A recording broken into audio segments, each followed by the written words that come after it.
ನಗರದ ಎನ್ಆರ್ ವೃತ್ತದಿಂದ ಹೊಸ ಬಸ್ ನಿಲ್ದಾಣದವರೆಗೆ ನಿರ್ಮಾಣವಾಗುತ್ತಿರುವ ರೈಲ್ವೆ ಮೇಲ್ಸೇತುವೆ ಕಾಮಗಾರಿಯನ್ನು ಸಂಸದ ಶ್ರೇಯಸ್ ಪಟೇಲ್ ಅವರು ಶುಕ್ರವಾರ ಅಧಿಕಾರಿಗಳೊಂದಿಗೆ ಸ್ಥಳಕ್ಕೆ ಭೇಟಿಯನ್ನು ನೀಡಿ ಸಮಗ್ರವಾಗಿ ಪರಿಶೀಲಿಸಿದರು.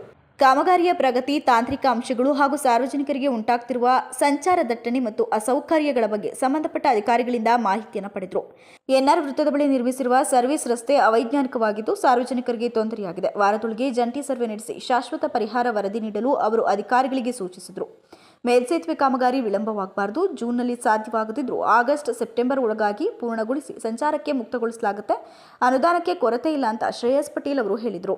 ಇದು ನಮ್ಮ ಎನ್ಆರ್ ಸರ್ಕಲ್ನ ಏನು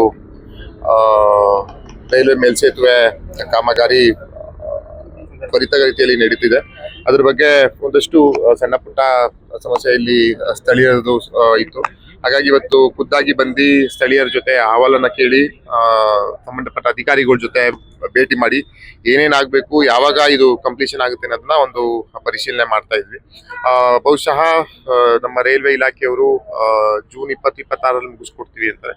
ಅದೇ ನಾನು ಇನ್ನೊಂದು 2 ತಿಂಗಳು ಜಾಸ್ತಿ ಆಗ್ಬೋದು ಅಂತ ನಾನು ನಿಮ್ಮ ಮುಂದೆ ಹೇಳ್ತಿದ್ದೀನಿ. ಯಾಕಂತ ಹೇಳಿದ್ರೆ ನಾವು ಜೂನ್ 26 ಅಂತ ನಾವು ಫಿಕ್ಸ್ ಆಗೋದಕ್ಕಿಂತ ಹೆಚ್ಚಾಗಿ ಸಣ್ಣ ಪುಟ್ಟ ಯಾವ್ದಾದ್ರು ಅಡೆತಡೆ ಬಂದ್ರು ಇನ್ನೊಂದು 2 ತಿಂಗಳು ಅದಾದ್ಲಿ ಅಲ್ಲೂ ಮಳೆಗಾಲದ ನಂತರ ಸಂಪೂರ್ಣವಾಗಿ ರೈಲ್ವೆ ಮೇಲ್ಸೇತುವೆ 2 ಭಾಗನೂ ಓಡಾಡ್ಲಿಕ್ಕೆ ನಾವು ತೆರಮಾಡ್ಕೊಡ್ಲಿಕ್ಕೆ ಎಲ್ಲಾ ರೀತಿಯ ಅನುವನ್ನ ಮಾಡ್ಬೇಕಾಗ್ತದೆ. ನಮ್ಮ ಜವಾಬ್ದಾರಿ ಕೂಡ ಆಗ್ತದೆ. ಜೊತೆಗೆ ಈಗಾಗಲೇ ಗರ್ಡರ್ಗಳು ಏನು ಹುಬ್ಳಿಯಿಂದ ಬಂದು ಈಗಾಗಲೇ ಫ್ಯಾಬ್ರಿಕೇಶನ್ ಆಗ್ತಾ ಇದೆ ನಮ್ಮ ಕೋರ್ಟ್ ಹತ್ರ. ಅದ್ರದ್ದು ಮೇಜರ್ ನಮ್ಗೆ ಕೆಲಸ ಇದ್ದಿದೆ.